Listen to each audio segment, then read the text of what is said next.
Hello everybody, Sean Mons with Firearms&Fitness, and we're going to be talking, well, take that back. We're going to be replying today to Ken Hackathorn. Now those who don't know, Ken Hackathorn is a big name in training, at least he was. Now, I've never taken a class with him, so I can't really speak to a lot of stuff, but however, with all things, some people just talk out of their turn. And I think Ken Hackathorn, unfortunately, is talking out of turn here. And this is kind of going back to a video that came out about 2 years ago, and I know I'm late to the party here and whatnot, but this is kind of my first reactions and whatnot. I've only seen clips and snippets here and there about him talking about red dot sights. And from what I've seen, I think he's misguided, and we're going to watch a video kind of together, and you're going to get my kind of live reaction off of some of this, because even the greats can be wrong if it's not their lane. For instance, I would never teach CQB. Why? I have no CQB experience. I have ideas and theories and whatnot, but it'd be really remiss of me to kind of speak on it because I don't have any experience with it. And the experience I would have would be from classes or just competition shooting and whatnot, and that's still not going to be good enough. You would really want to take CQB from somebody or take lessons from people that have actually fucking done it.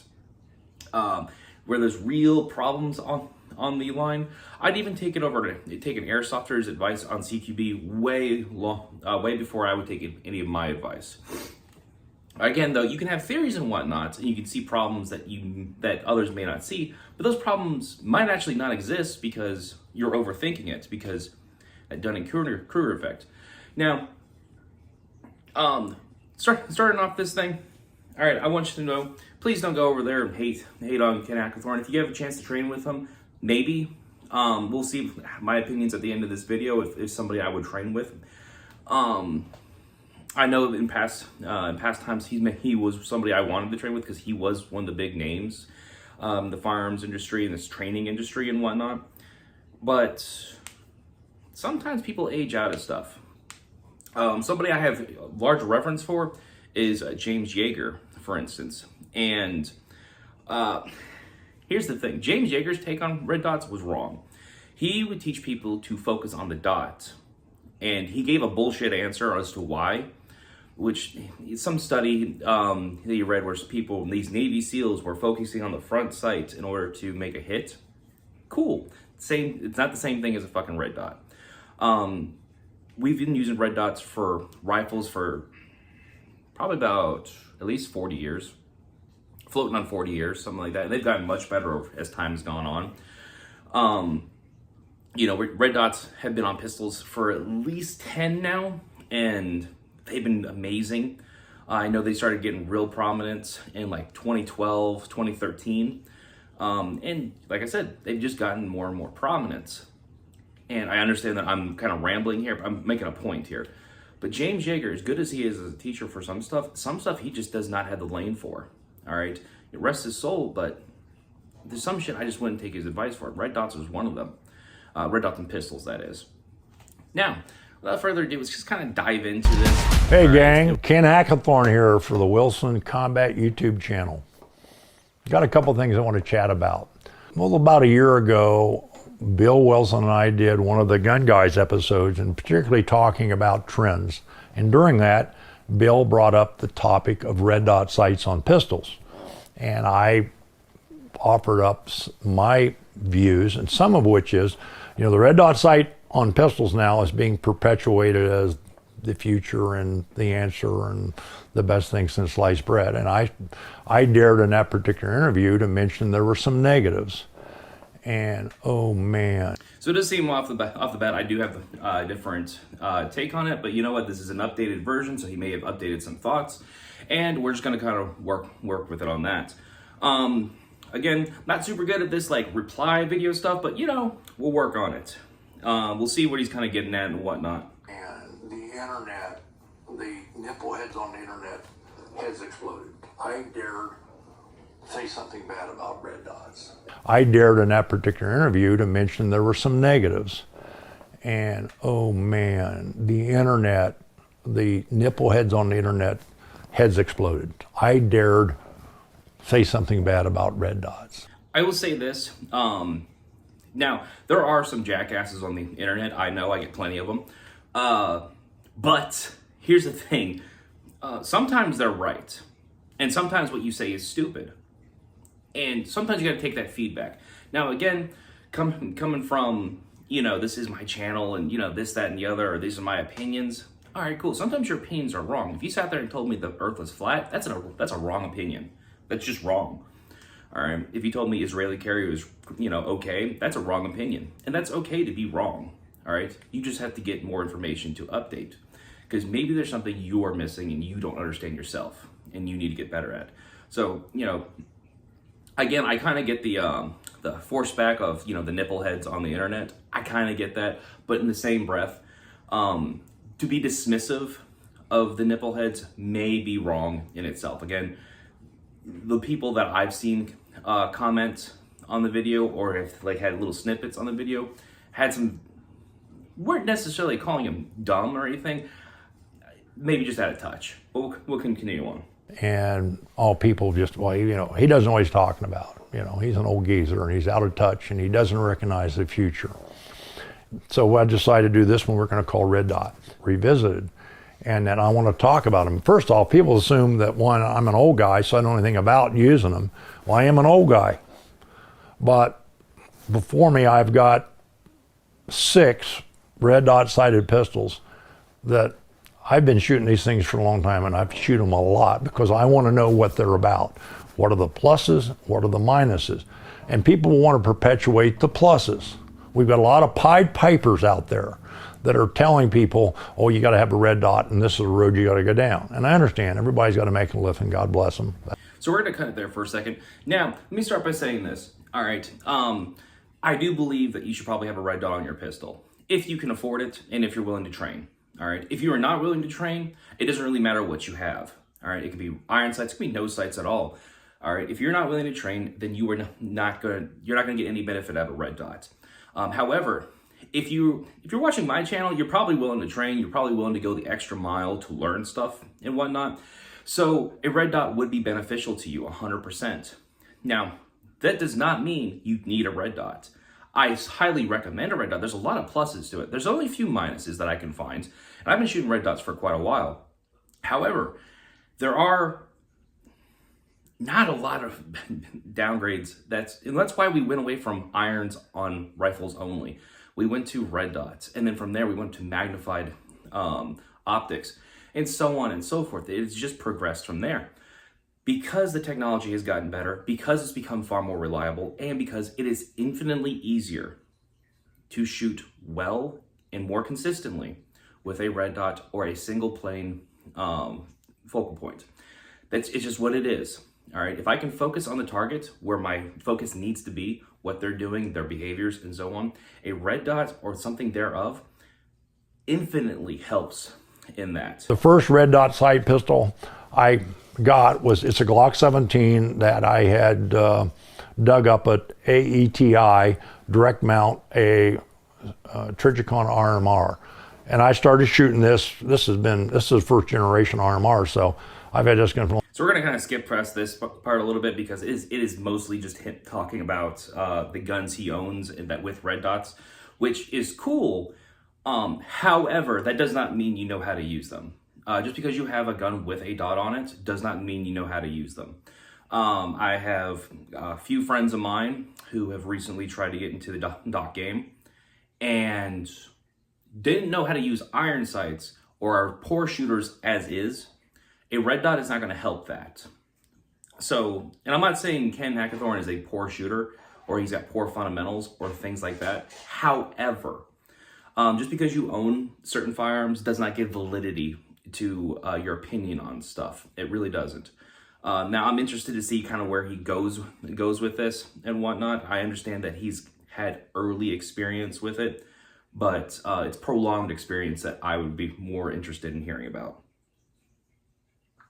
Is a Shadow System MR91XR, a 920. This is basically a Glock 17 size grip and a 19 upper. And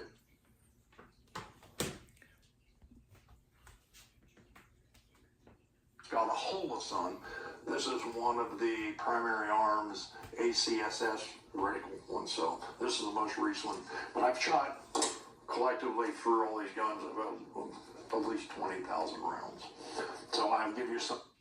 I've shot collectively through all these guns about at least 20,000 rounds. So he says that collectively through the 6 guns that he's got on the table, about 20,000 rounds, which is a reasonable amount and whatnot, but it's over how much time.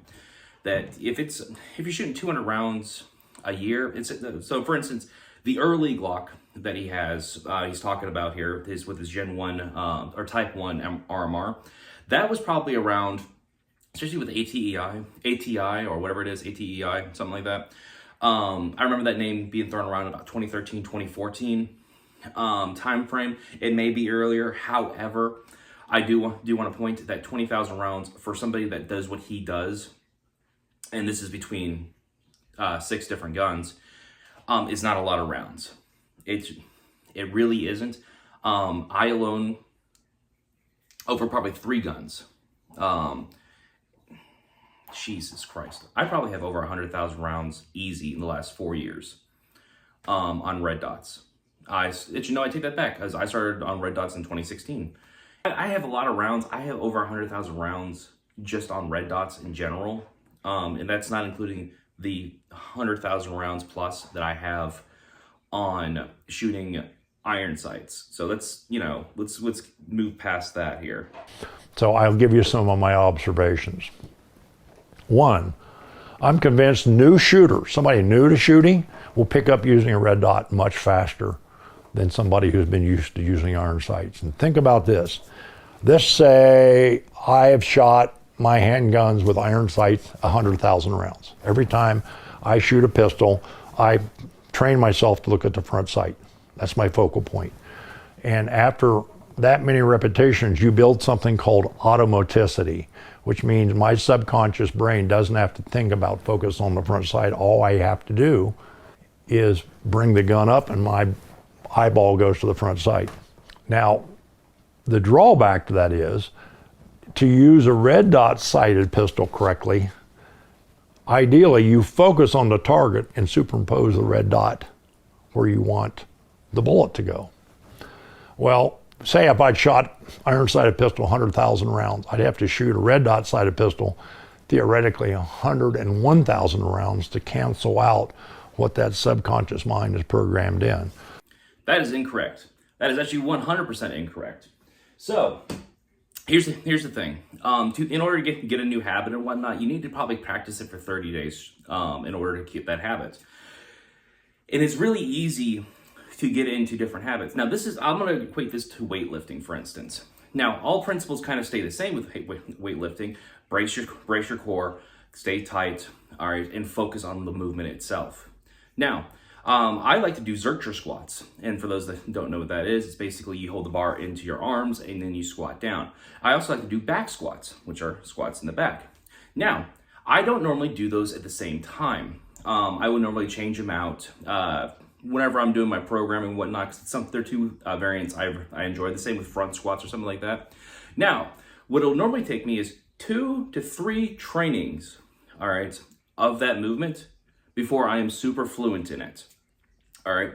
And this is coming from somebody that used to do only back squats. I only did back squats. All right.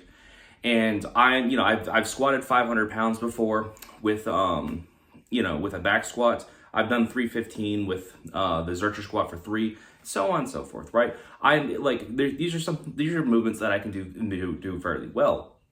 However, the point I'm making is, in order for me to get used to that movement, I need 1 or 2 training days to kind of get used to it, which is only about 30, 40 reps for me to get used to the movement, get used to the pattern, and so on and so forth, because the principles are so similar for everything else.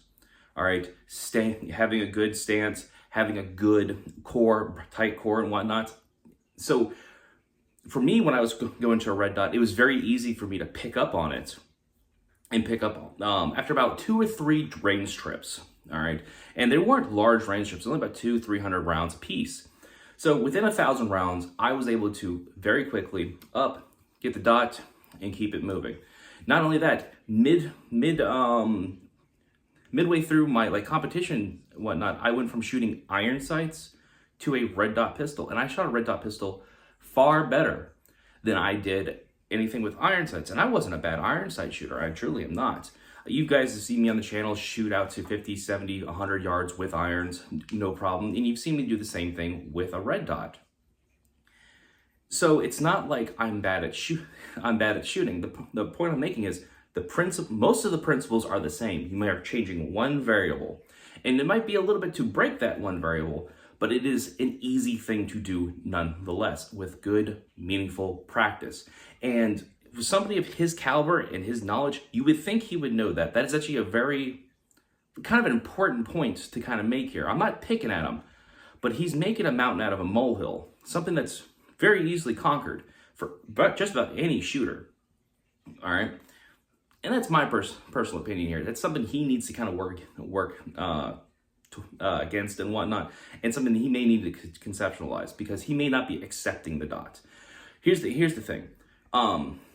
The AR-15 or M16 back in the day was not an accepted firearm. It wasn't. Everybody thought wooden steel, major caliber, must be a full power rifle caliber. Well, how else would are we going to use the M6, this M16, this toy rifle, this Mattel rifle? It's because people weren't accepting of it. They wouldn't give it a chance, and a lot of people would automatically just let it fail, or they would amplify the small failures that it does have versus what the big problems were prior to that. The M14, for all its splendor, had a lot of issues, but because people were not accepting of it, they did not see the benefits of a light, handy, easy to use rifle. But anyway, let's continue on here. So for somebody like me who's shot iron sights for a long time, it is a very difficult transition. Now, mind you, if I say to myself before I shoot, look at the target, I'm okay.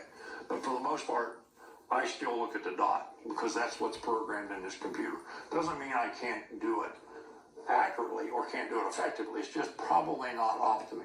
So if you've been somebody that shot a lot, remember, I refer to people in the gun-owning public or military or governmental features, doesn't matter. Any people that own guns or carry guns or shoot guns, we have 1%ers. And 1%ers are the people who train and shoot a lot and become very, very proficient. We're the people like Bill Wilson, myself, we're gun guys, we're shooters, and we shoot a lot. So we become very proficient. So for somebody like me who's shot iron sights for a long time, it is a very difficult transition. Now, mind you, if I say to myself before I shoot, look at the target, I'm okay. But for the most part, I still look at the dot, because that's what's programmed in this computer. Doesn't mean I can't do it accurately or can't do it effectively. It's just probably not optimal. So if you've been somebody that shot a lot in America, I refer to people in the gun-owning public or military or governmental features, doesn't matter. Any people that own guns or carry guns or shoot guns, we have 1%ers. And 1%ers are the people who train and shoot a lot and become very, very proficient. We're the people like Bill Wilson and myself, we're gun guys, we're shooters, and we shoot a lot. So on that, all right, the 1%er bit he just did there. Here's the deal with that. Yes, you may shoot a lot and whatnot, but here's the thing. A lot of times people get really set in their ways because it's worked so far as long. And here's the thing. Some things don't need to be changed. Some things don't need to be added to. If it's worked for you for this long, there's a good chance it works. All right, and has worked for a while. For instance, changing doctrine for the sake of changing doctrine doesn't make much sense. There's a saying where, say you have a company that's working at 95% efficiency, right? You want to make one change so we can go to 96% efficiency. Well, that one change is really fucking difficult to do. Really difficult to do, to get it to go from 95 to 96%. But with one change, it's very easy to go from 95% efficiency to 50% efficiency. Super easy with one change. However, you need to be able to recognize what changes you can make in order to, one, stay on top of things. Here's a good example, all right? If you were in the Wild West, all right, during the time of cap and ball revolvers and this, that, and the other, all right, and the Springfield trapdoor comes out, that is amazing innovation, all right, to have a gun that I can pop open, put a metallic cartridge in, close it, and shoot. It is much faster, much more efficient. All right, even though it does have some drawbacks because it's an early design and whatnot. Fast forward, you have the trapdoor design. It's worked for so long, man. It beat out all those cap and ball guns and everything like that. Here comes the Henry repeater. With all its issues, however, it does have amazing benefits that really outweigh the issues by a large margin. I can now load that rifle on Friday and shoot all the way to Sunday. So, take in consideration, just because you shoot a lot, just because you've done this a lot, does not necessarily mean that you're still not wrong. So if you're one of those, and I can tell you right now, it took me 1,000 rounds to get to the point where I could draw this gun and shoot it, and the dot was not a problem as far as finding. And of course, the first thing you're going to hear from the birds chirping on the internet is, well, you can do that with dry fire. No, you can't. You can learn to draw the gun and find a dot the first time with dry fire. But as soon as the gun recoils and goes off, now you got a new problem. Ooh, okay. So this one, this is definitely wrong. This is actually so wrong that makes me question his skill. It's going to sound like kind of an asshole thing. When you're learning to shoot, and you say you start with iron sights, right? You're not really tracking the iron sight. You're tracking where the sight was. All right, and with recoil control, good fundamentals, it'll pop back to where it was every time with ease. And that's how you can predictably shoot at a good cadence, fast cadence, and so on and so forth. The same thing with a red dot. As long as your shooting fundamentals are good, and not even great, just good, relatively clean and repeatable, you're not going to have a problem finding the dots after recoil. You're just not. This is definitely 100% a manufactured problem that he's making up. A way overblown problem. Because I don't know anyone that has switched to red dots and through recoil, provided they have reasonable recoil control, not been able to find the dot again. And I'm talking about it in like weird positions, just off the rip and whatnot, because you can train to find the dots first time. And this is kind of the most important part, is finding it the first time. All right, because it is an all or nothing thing.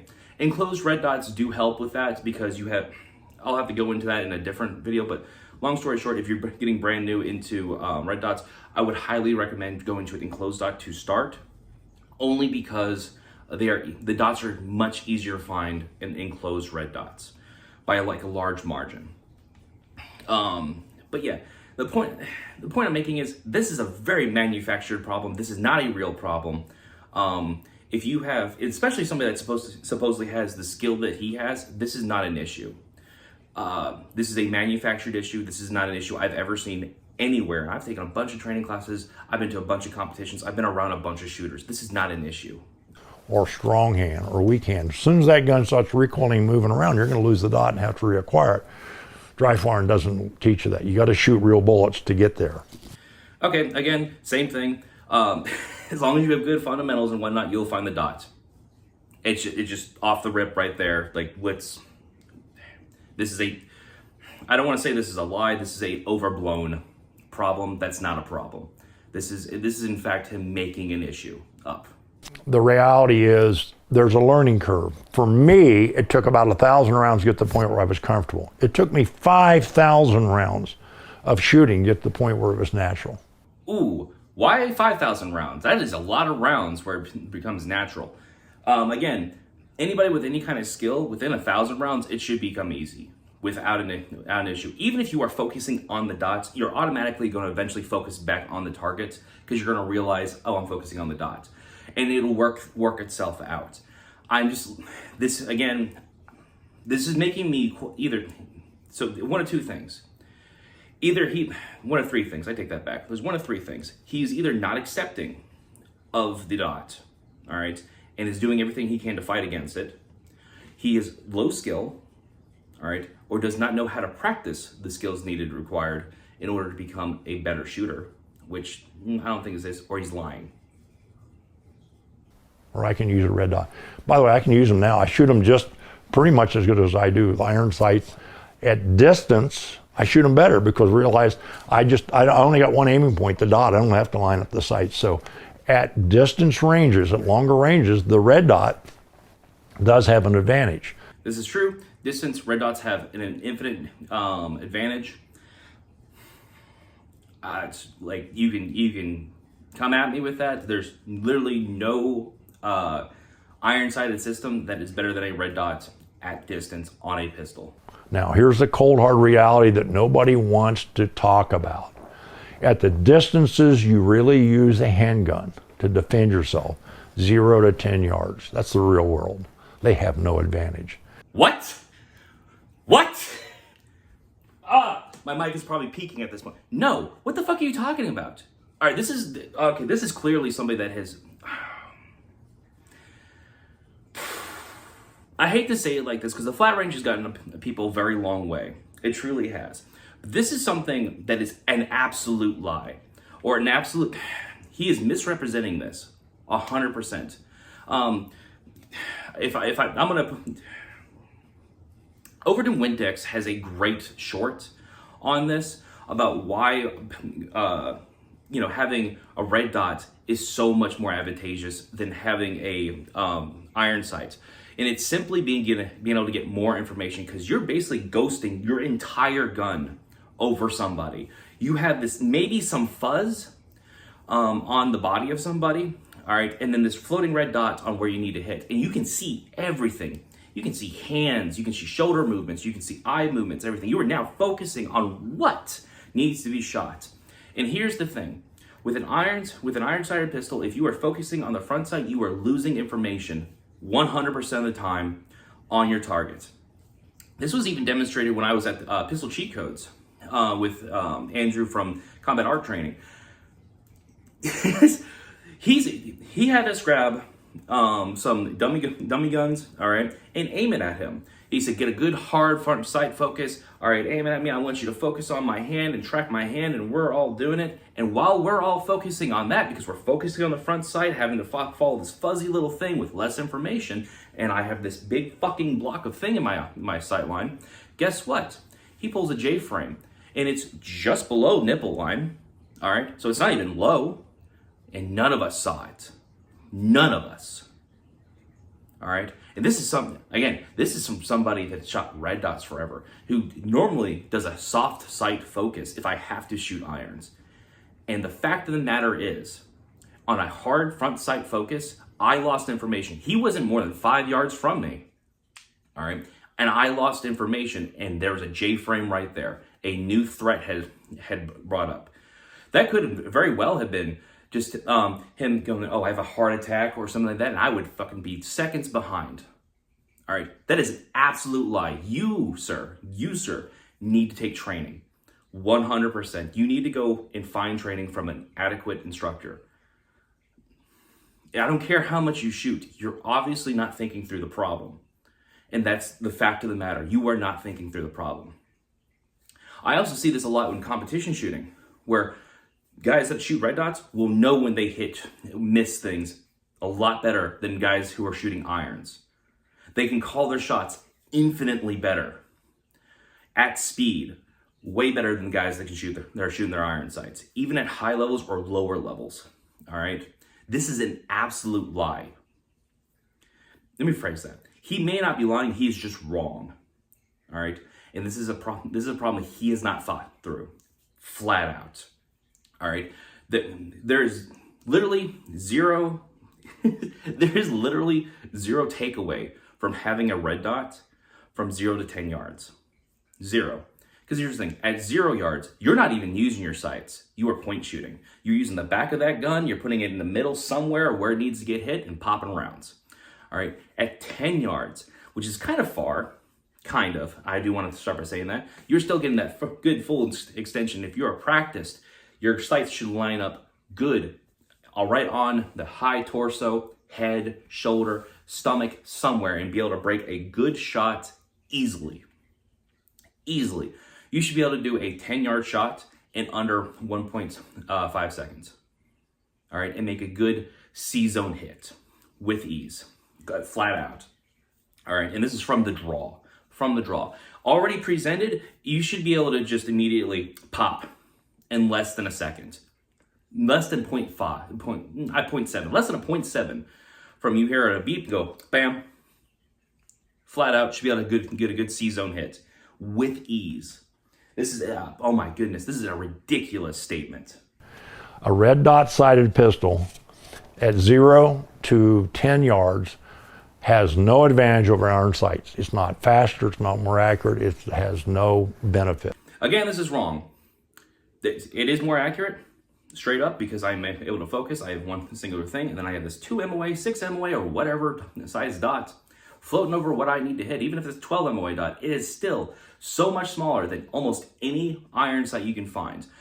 Regular Guy Training had a good video on this, and here's the fact of the matter. Most front sights are like a 65 minute of angle fucking blade. And you're gonna sit there and tell me it's not more accurate? Bro, just math alone makes it the possibility of it being more accurate. It is faster too, because I am now able to focus on what the hell I need to hit and just present, let this thing superimpose and whack. And with good practice, with good training, you will get there. No issue. Within 1,000 rounds. The guy's gonna say, well, I think it does. Cool, yeah, go ahead, stick one on your gun. But you're on crack if you think it's an advantage. It is not. And you sort of just wrong. Again, I'm not trying to be rude to him. I really am not. I do have some respect for him for getting people to train and getting out there and training good civilians. However, this is just bad information. Straight across the board, poor quality information. Now, in order to go down this road, for example, I'm going to tell you right now, you want to buy a quality red dot. And the market's full of red dots, you know, everything from ones that you wouldn't even want to put on an air gun to the ones that are really good. The good ones are not cheap. So you're looking at a red dot price range anywhere from, say, a Holosun like this one, which is probably around $400, to something like the Aimpoint Acro, which is probably in the $600 range. So you're looking at, in some cases, a substantial added expense. Okay, so I'm gonna give him a little credit here. This is a 2-year-old video, so it has changed a lot in 2 years. It truly has. However, you can find a quality red dot sight for about $150. All right, and truly you can. They're not super expensive anymore. All right, a lot of them are very good. However, there is also a lot of trash at $150. Keep that in mind. Stick to brands that are actually pretty well known. I would highly recommend Holosuns. You can get a good quality Holosun for about $150, $170. Excuse me.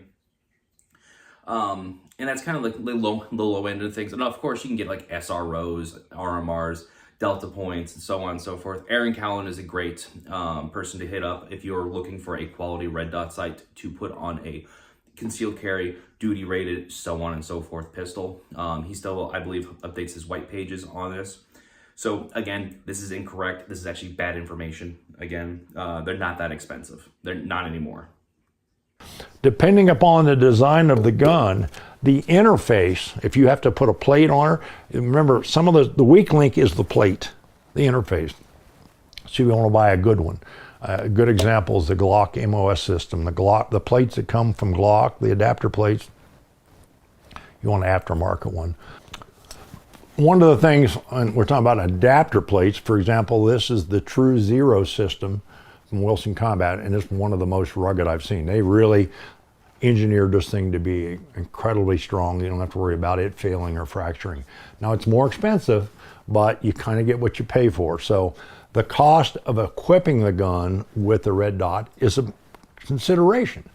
Number two, you're gonna have to shoot a lot of ammo. And the common one I get this pretty regular from out here where I live. Guys come in and say, well, you know, I'm getting to the point where I can't see very well anymore, and I need a red dot on my gun. That'll make me shoot better.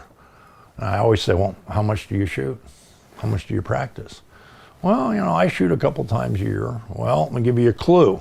You're never gonna learn how to use it.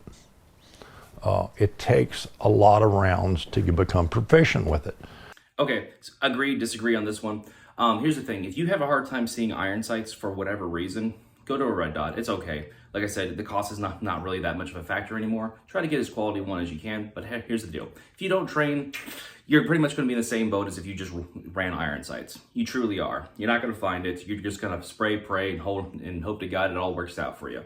So if you're not going out and practicing, if you're not going out and training, if you're not going out and learning these skills, truly, you're not going to make it. You're not going to do well. You're just not. All right. And so I would probably agree with him saying, just skip over it. If you're not fucking training, don't put the added expense in. However, it won't hurt you. In fact, it might get you to go to the range more often because I can see the fucking sight now. Whatever you consider as a lot of rounds, I think sub 1,000 rounds is not a lot of rounds. You will, within 1,000 rounds, be able to acquire, with quality practice and good instruction. All right, so good fundamentals, let me rephrase that. Good fundamentals and quality practice, you will be able to easily acquire the red dot, no issue, every time, consistently. And I'm going to tell you something else from my experience, and some other people I know will tell you that using a red dot is somewhat of an issue of being a little perishable. In other words, if you go out and shoot it a lot, and then you put it in a gun safe or you don't use them for a while, and you pick it up to shoot again, it's kind of a little bit of a relearning process, because remember, if nothing else, you've got to, when you align the gun with the target. Oh, the fucking, is this how you're fucking aiming? Like, are you fishing? No wonder you can't fucking find the dots. I'm being a little nitpicky here, because like I said, to me, he said a couple things that are just outright lies and whatnot, but are you fucking fishing? When you go to shoot, are you going fishing? No, just extend. That's all you have to do, is a nice, easy extension up to your sight line. And not only that, he's doing it with an acro, which is good. Acros are not good red dot sights for pistols. I'm not gonna lie to you. I've heard and seen a lot of issues with them. They're great for rifles though, as a backup iron and whatnot. Wonderful on that end. But as far as for pistols, I'd cut that real quick. But even if you did get an acro and you spent the $700 on that thing, all right, they are easier, so much easier to find the dot on than like an SRO or an RMR. All right, and here's the reason why. You have this big fucking flat spot on top of it that people are like, oh, that's not the window. And then they look through the window, and by the time they look through the window, the dot fucking shows up, because you have this large fucking flat spot that's not supposed to be there. All right, so you're basically looking more for a tube, all right, versus just your fingers. All right, I can angle my fingers any type of way, and I can still see my target. However, if I make it a tube, I now have to actually be kind of on it, otherwise I lose what I'm aiming at. All right, so those longer enclosed optics are a lot easier to learn on, especially for people that are going from irons to a fucking red dot. You would know this though. You would know this, all right? If you actually practiced, you actually thought about it, and you actually gave a damn about the technology. You don't though, and that is the issue. Your dot is always higher than your iron sights. And what that means is, you can say, well, there's only maybe a 1/4 inch in difference, but your brain is programmed to bring the gun right to where your eye is looking at iron sights. All of a sudden, there's a slight discrepancy. So understand there is a learning curve. And people say, well, law enforcement's going to them. Yeah, but I'm going to tell you something else. Most police officers that only go to the range once or twice a year and they've got a red dot sight in their gun, it's not working out real well for them. I will challenge that. I will 100% challenge that. All right, go to acts of self-protection, do not operate or whatnot, and see the police shootings. Now, here's the thing. Most police officers are ass at shooting. Complete. All right? But they have the bare minimum amount of training to kind of do the job fairly well, all right, or well enough. And almost all of them are running some kind of red dot nowadays. And they're making hits better because they're doing what your body naturally wants to do, which is focus on the thing that's fucking trying to hurt you.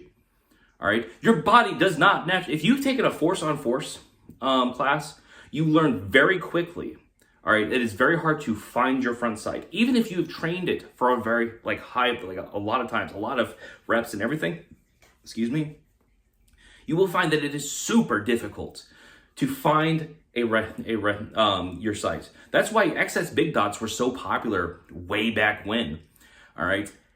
But they're not anymore because red dots are just better, All right, you don't have to have this fuzzy little golf ball fucking floating out there now. All right, now you can have a very clear fucking dot that says "fuck this guy."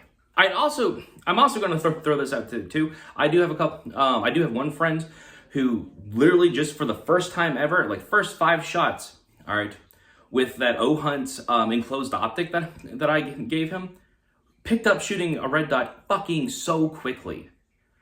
He immediately became a much more consistent shooter overall. All right, I had to give him 2 bits of instruction, which were embrace the wobble and just focus on the target. And guess what? Like almost immediately, he was making headshots out to 25 quickly. Almost immediately, his bill drill went from like a 7-second bill drill, all right, to like a 4.5 second bill drill. All right, he's not a super high level shooter. All right, however, he does have vision issues, and the red dot has fixed that quite a bit. Now, if you're a 1%er and you compete, you shoot a lot, you put the rounds down range to learn to use it, you're probably going to use it very, very well. But for most people who are not 1%ers, these are the people that only shoot maybe 100, 200 rounds a year, and they think, I'm going to put this on my gun and put it on the nightstand and I'll be ready in case I need it. Yeah, I think you may be kidding yourself a little bit.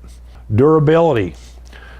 Every year, the manufacturers get better in the durability standpoint in that they're battery powered typically, and shock and damage is a problem too. But they're getting better. For example, I'm convinced that one of the best on the market from a durability standpoint now is and has been for a long time, the Trijicon RMR. Now it's got a couple drawbacks. One is it's got a bit of a fisheye effect.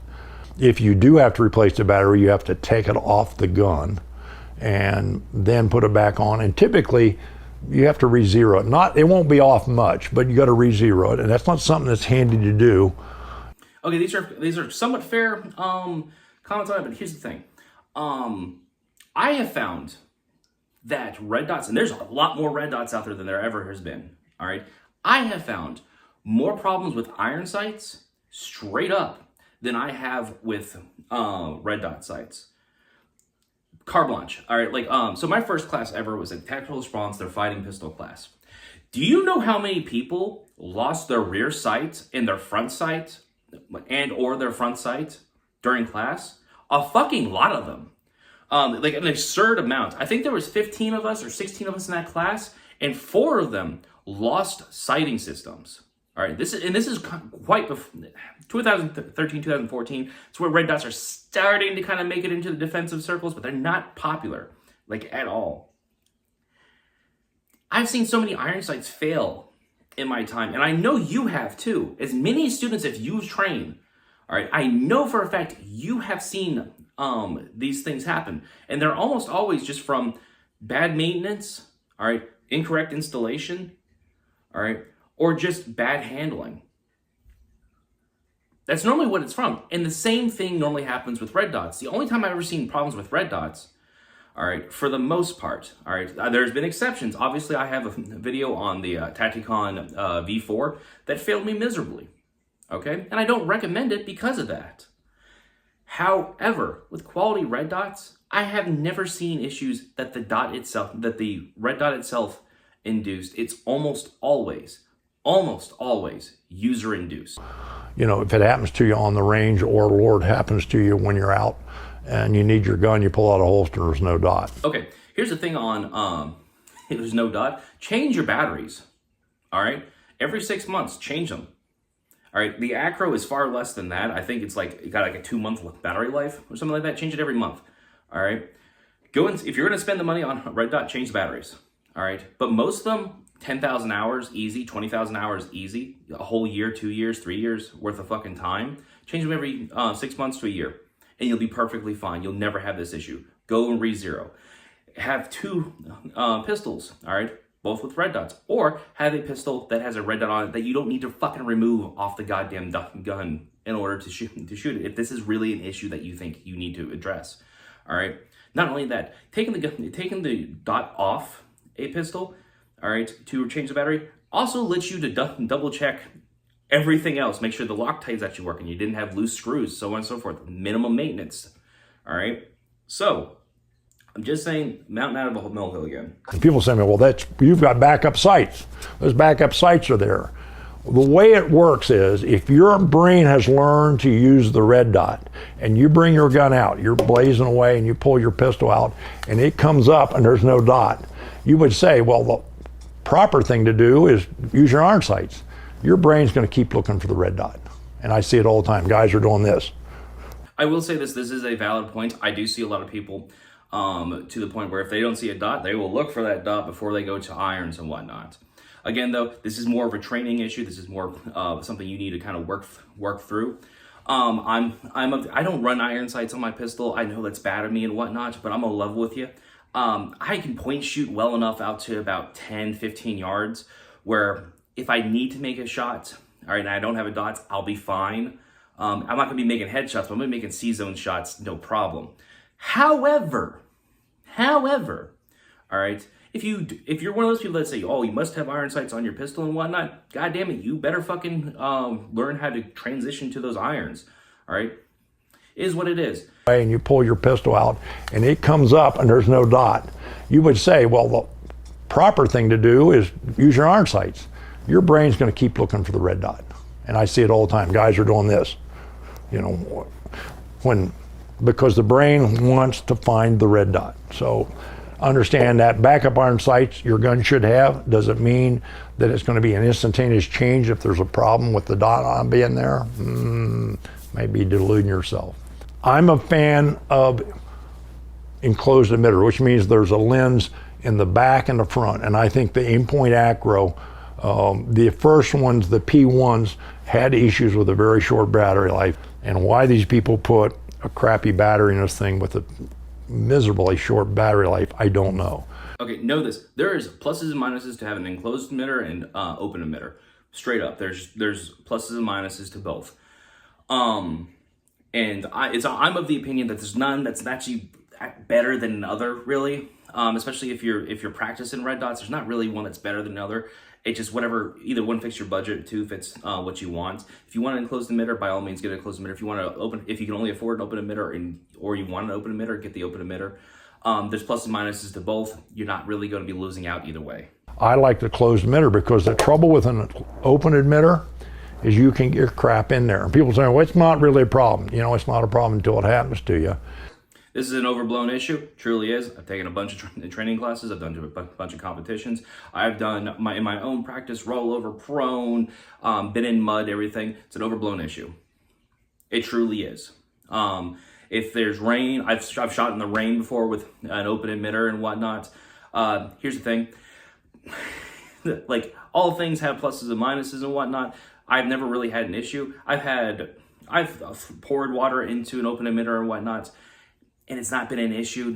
Like I said, you just kind of have to be wary of what the things you do need. If it's concealed, it's probably not going to get wet anyway because it's against your body.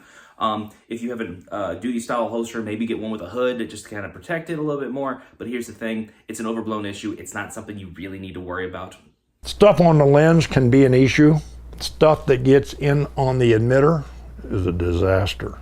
And you got to be concerned about things like dust and snow and ice. And also remember, going from cold temperatures into warm or warm temperatures into cold, you're going to get foggy. It doesn't matter which one it is. You're not going to be able to see anything for that until that dissipates. Okay, so on this fucking note, this is also a very overblown issue. It truly is. Scott Jelinski has a great bit on this. Because he's had a cop ask him, hey, what kind of stuff do you put on the lens so it doesn't fog up going from hot to cold and whatnot? And Scott goes, okay, what do you put on your glasses to prevent that? And the guy looked at him like, what? It's not that big of an issue. It really isn't. Not only that, you're not focusing on the fucking glass. You're focusing on the target. All right. If you've ever done like included shooting, whatnot, where you tape the front of a red dot and whatnot, and you open both eyes like you should be to look at the target, you're not going to have this issue. All right, you're still going to see a floating dot with maybe a little bit of fuzz on there. All right, and you'll be perfectly fine. This is a way overblown issue. All right, I wish it, and it comes from people that don't understand it or have heard have never experienced it, okay? As somebody that has experienced a fogged up optic, it's not the end of the world. There's ways to work through it. You just have to know how to do it. And one of the ways is to fucking use it correctly. Okay, back up. You're not gonna be able to see anything until it dissipates? Wrong. Fucking wrong. Open your other eye. See. Bam. You're not one eye closed, and this is showing me his skill level with this and his information level with this. It's very low. There's a lens treatment called cat crap that a lot of guys use, which does minimize that fogging to a degree, but you're still going to have it very instantaneous for a few seconds until you can see through it. People are saying, well, everybody's making guns with cut for dot sights, so it's the future. No, manufacturers make their guns now adaptable red dot sights with the plate, because that's what they think it takes to sell a product. Mind you, if one company's selling a gun and their gun's selling well with an adapter plate for red dot sight, what do all the other companies think? Well, we got to do that too, because that's what the people want. And of course, you got people like in some of the gun media and the advertising markets for some of the publication stuff, they're humping the red dot. This is what you got to have. And the answer is, for a self-defense gun that you use primarily at 10 yards and closer, no, you don't need that. Again, I will admit, you do not need a red dot. You don't need a red dot for anything, all right? But it's a huge help. If you want it, hey, God bless America, go buy, put one on your gun. But understand, you're not going to become proficient with it unless you practice. And it's going to take a lot of time and a lot of rounds. And that is the same thing for anything, for any fucking tool you have, all right? Medical, rifles, pistols, long range, shotguns. You need to put in the work to become proficient at it. And he's saying, I don't understand where his headspace is. All right, I truly don't. Yes, it is going to take time to get used to things. All right, he's way overblowing how much time that actually is. But you need to practice with things. You need to go train with things. You need to get in uncomfortable positions with things to learn how to adapt, overcome, and become better. You truly do. All right, and I cannot for the life of me fathom why he's kind of overblowing, not even overblowing this, just not being honest. If you want to make that commitment, you're one of those 1%ers, it may be a perfectly valid choice for you. But your lifestyle should dictate a lot about this. For example, don't buy a gun and do what all the cool kids are doing on the internet. You got to have a red dot, you got to have a light, you got to have a high capacity magazine, you got to have a holster so you can stick it down, point at your junk. I don't know if he's making fun of people that do appendix carry. That's a very funny thing to kind of say. Like if you strong side, by all means. But if appendix carry's got a lot of benefits too. It's got some drawbacks, yeah. But if you strong side, there's some downsides to that shit too. But again, everybody's kind of following the leaders on this, the cool kid leaders.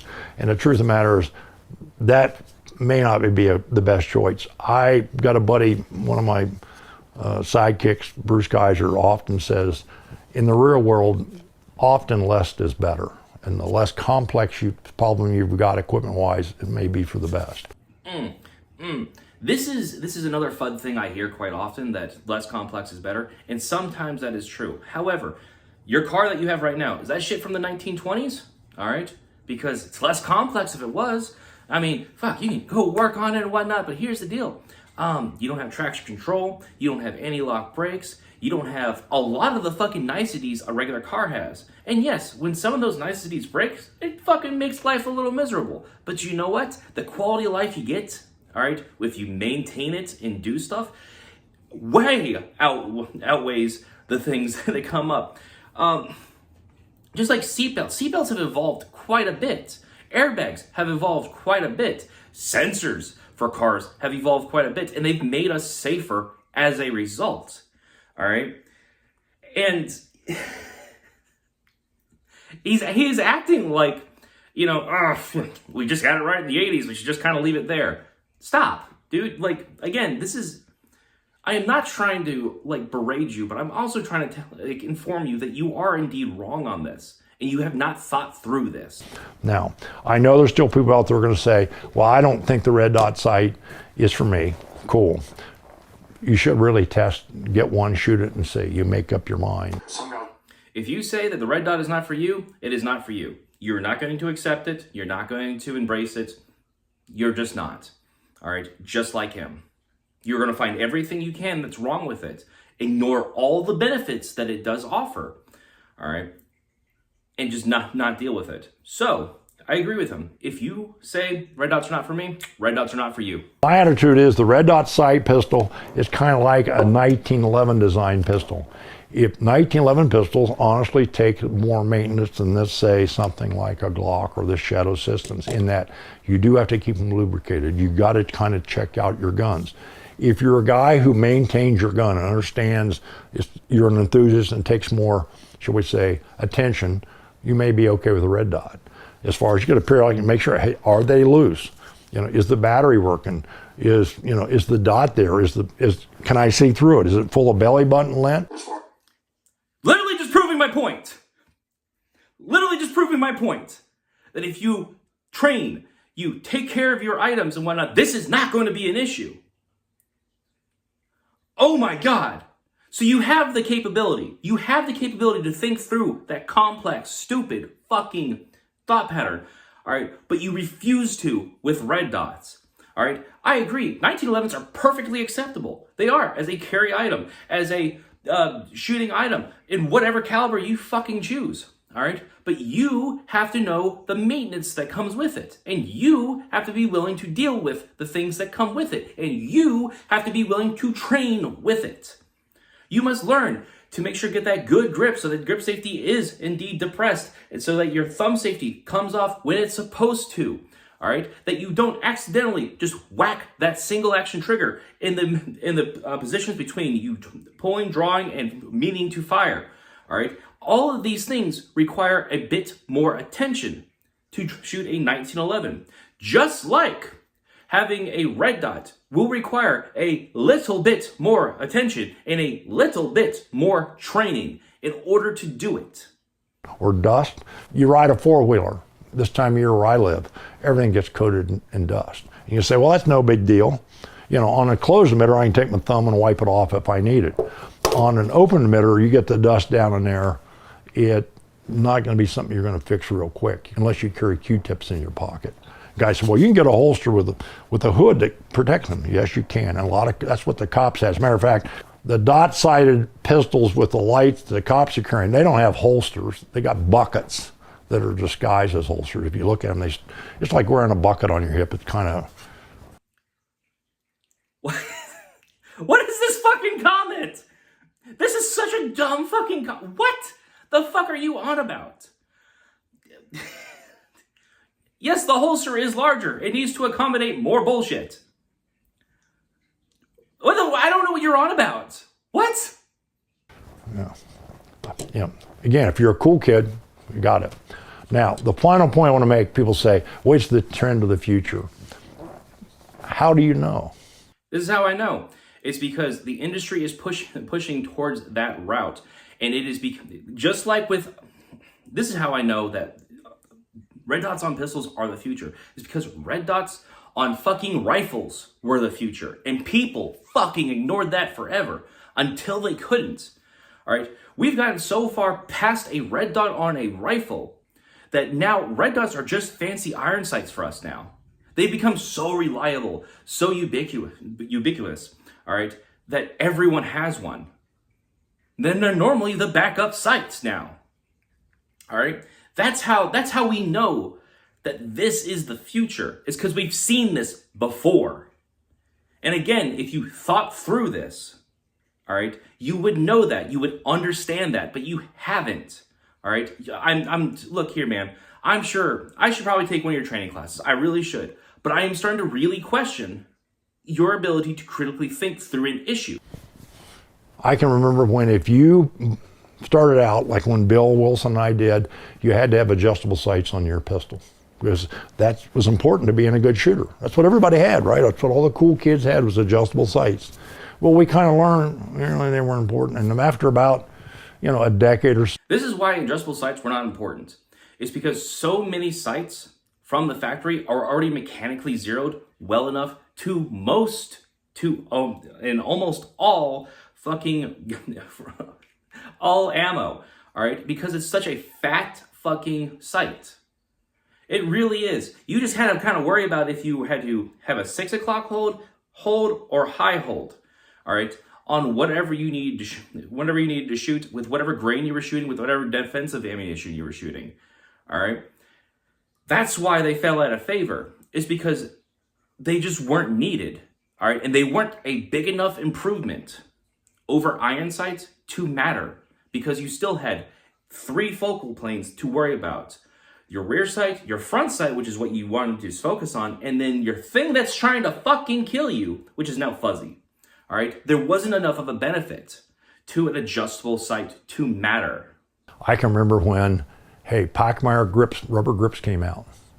And man, you bought a pistol or a revolver, either one. First thing you did is bought a pair of Pachmeyer rubber grips and put on a gun, because you had to have those to be able to grip and control the gun. That was, nobody questioned it. You got to have those Pachmeyer grips. Well, after a decade or so, those things kind of slipped off the map. Those things slipped off the map because the rise of the polymer fucking gun.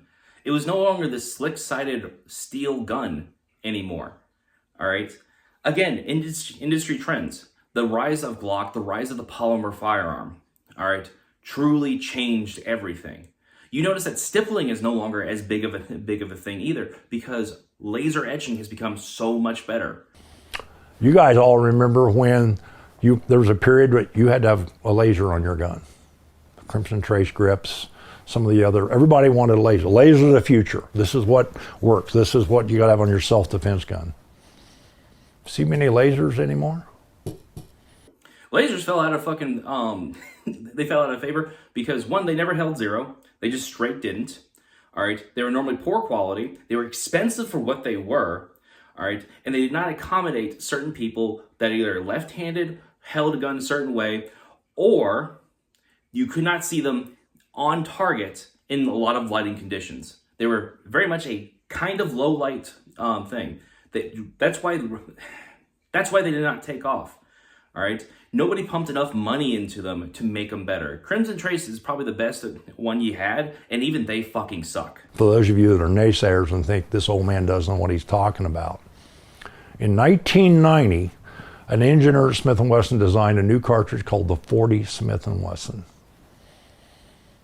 In 1995, the FBI adopted the 40 Smith & Wesson cartridge as their official duty round. By 2005, well over 60% of the law enforcement agencies in America were carrying 40 caliber Smith & Wesson sidearms. Where's the 40 Smith & Wesson today? So here's the thing about this 40 Smith & Wesson, all right? At the time, it was the thing to do, all right? Because bullet technology had not fucking progressed. It really isn't. You needed a heavier bullet to travel deeper into items. It was bad information, all right, because they blamed the 9mm for not being able to do enough because of poor bullet design, poor penetration, all right? And not only that, the thing they got 40 off of was a complete debacle in itself. Paul Harrell, God bless his soul, has a great video on this, on why 9mm was probably enough. It was the failings of us, all right, that made 40 Smith & Wesson come about. All right, and here's the thing too. 40 Smith & Wesson got so much traction off the rip because at the time, with the bullet technology we had, it was marginally better. It was. However, it fell off the fucking face of the earth because as bullet technology got better, it just did not become worth the squeeze. It is a high pressure round that was beating the fuck out of guns. All right, absolutely beating the fuck out of them. All right, you'd have Glock Gen 3s, Gen 4s have to get returned constantly because they were just getting the shit beat out of them. You can look at old SIG 226s and whatnots, and you'll see marring from the slide just whacking the fuck out of the rear the frame. All right, there's so much wrong with 40 in the end. That's why it did not continue. This is you being dishonest onto why 40 did not make it. The only reason 40 still exists now is because of competition shooters and new shooters that don't know any better. For something to become a common practice It has to have some durability over the period of time. For example, we remember between 1985 and 1995, the American law enforcement community converted from revolvers to auto pistols. We all understand they're never going to go back. It's now auto pistols are standard practices. Really? They converted from a revolver to an auto pistol. Why is that? Is it because the technology had gotten better to where an auto pistol was more than reliable for what needs to be done? Is it possibly because the capacity that you got, even with a 45, was infinitely better than anything you can carry in a revolver? Is it because that we found that pistol rounds kind of just all perform the same? Is it because that there is so many leaps, bounds, and benefits to a semi-auto over revolver that's why that changed? There's so many benefits to having a semi-auto over revolver. There are some benefits to having a revolver over a semi-auto, but those benefits are so slim and few that they do not outweigh the benefits of a semi-auto. All right, you are defeating your own arguments by one, just being dishonest, intellectually dishonest as to why those things fell out of favor. It's either you don't know, you don't have the knowledge background to understand that, and you should, because you've been training God knows how many people. You've probably trained more people than smallpox has killed. All right, you've probably seen enough to know enough. However, you seem to be intellectually dishonest about these things. To say that something like one of these red dot sighted pistols, no matter how well you like them or don't like them, to say that this is the future, the truth of the matter is we don't know that yet. My belief is if you're a 1%er, you probably are going to really, really like them and learn to use them. If you're part of the 99% of the rest of the gun owning culture, I don't think they're probably going to have the virtue that you want. I mean, say you take this gun and you load it up and you put it on your nightstand and say, if something goes bump in the night, I want to be able to use my gun. And by the way, the red dot is a night sight. It works out pretty good in that feature. Yeah, works out better than any night sight you can fucking put on it. Yet another benefit to having a red dot, to include within 0 to 10 yards. But let's say that gun's on your nightstand for 2 years or in your, whatever, and all of a sudden something goes bump in the night and you grab your gun. Are the batteries still going to work? Is it covered in, lint, dust? Are you going to be able to use it effectively? You're not going to be able to find, if you're that person, you're not going to be able to find the dot anyway. You're not going to be able to find your sights, even if they're iron sights anyway. Want to know why? Because you did not train, you do not practice, you do not do any of these things that are required in order to be proficient. All right? Your example is dumb. Your example is wrong.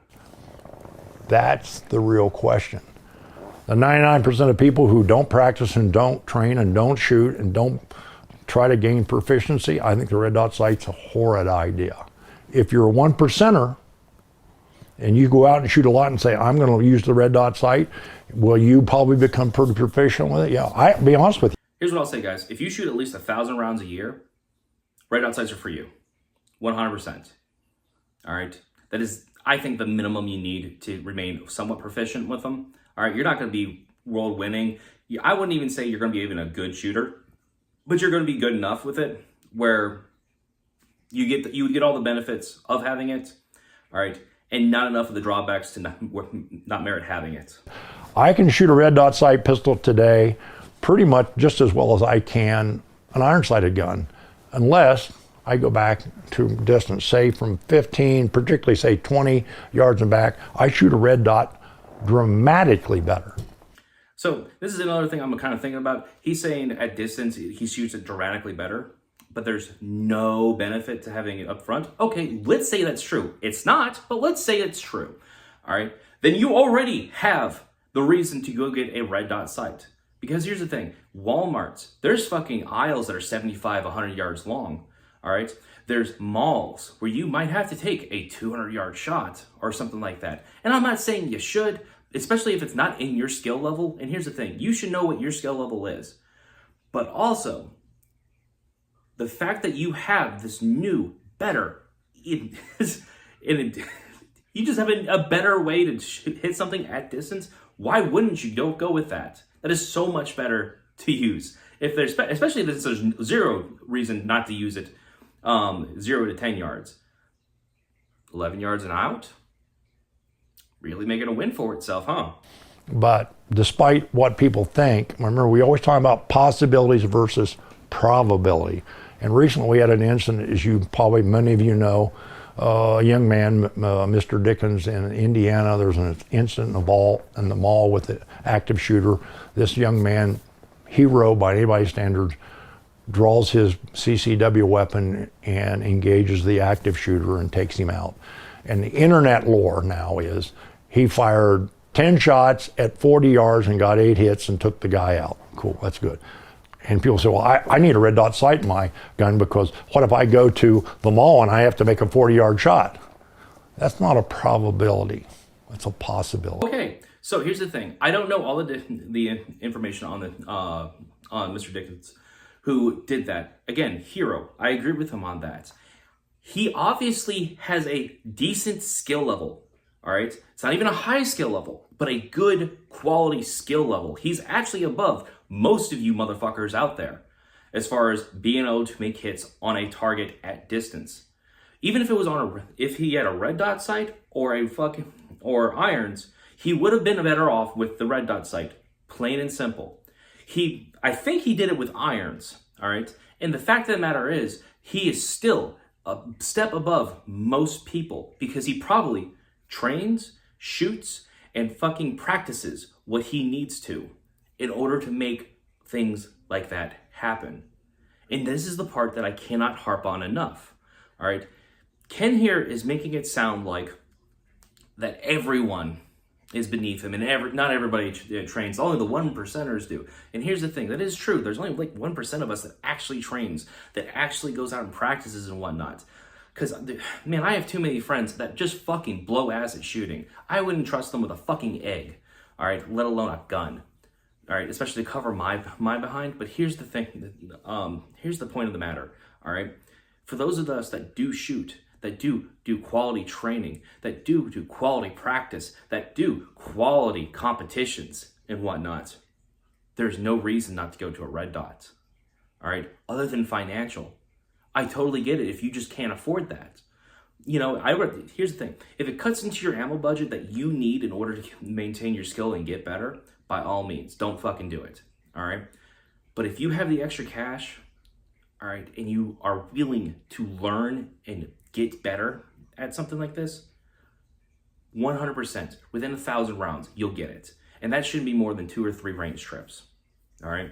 And even then, your presentation should be more than adequate enough for you to fucking be able to do it.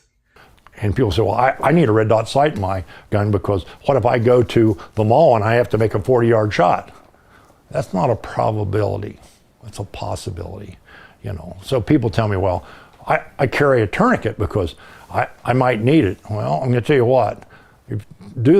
Check the facts. How many people in America die every year from gunshot wounds that a tourniquet would have mattered? Okay, so we're going to pause that. People carry tourniquets for more than just gunshot wounds.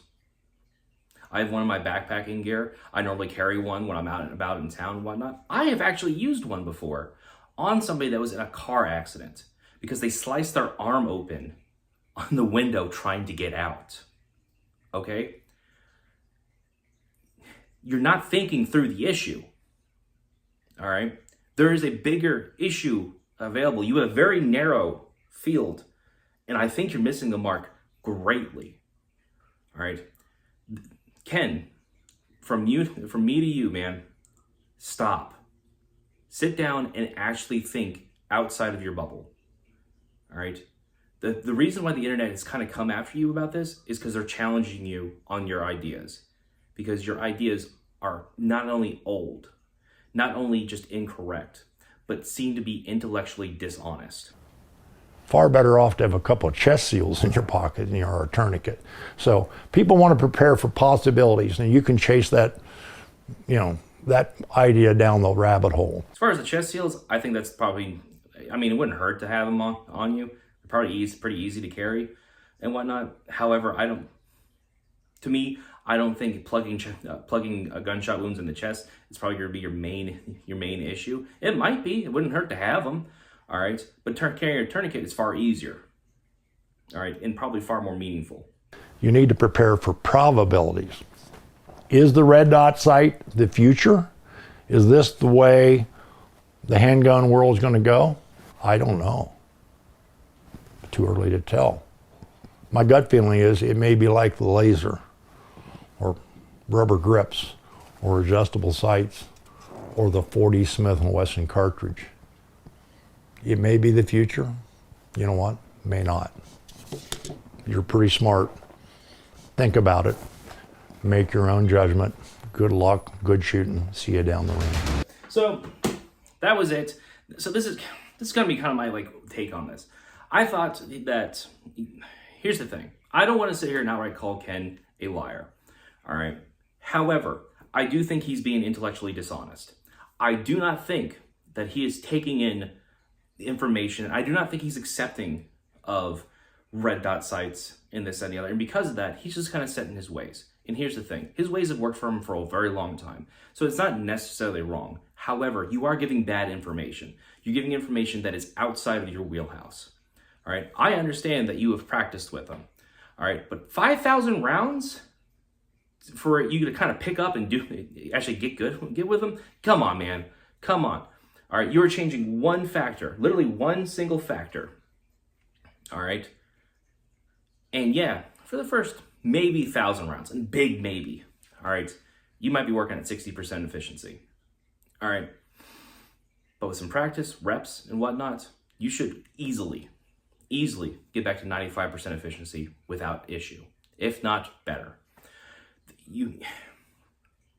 I don't think you're giving red dots a clear shake. I think you think they're a fad, all right?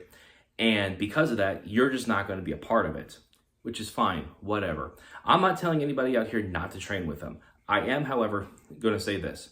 I would question training with him. I might have to look at his classes, and honestly, if the money's right, sure, I might go take a class, and maybe I'm wrong, and there's stuff he's thought about, all right? However, to me, this is not, he hasn't thought this through, all right, at all. He's very much, to me, he seems very much like a flat earther, all right? Where they got all these ideas and whatnot, that observations and whatnot, but just don't have cold, hard facts on their side, all right? They might think they do, but they're set in their ways, and no new information is going to change their mind.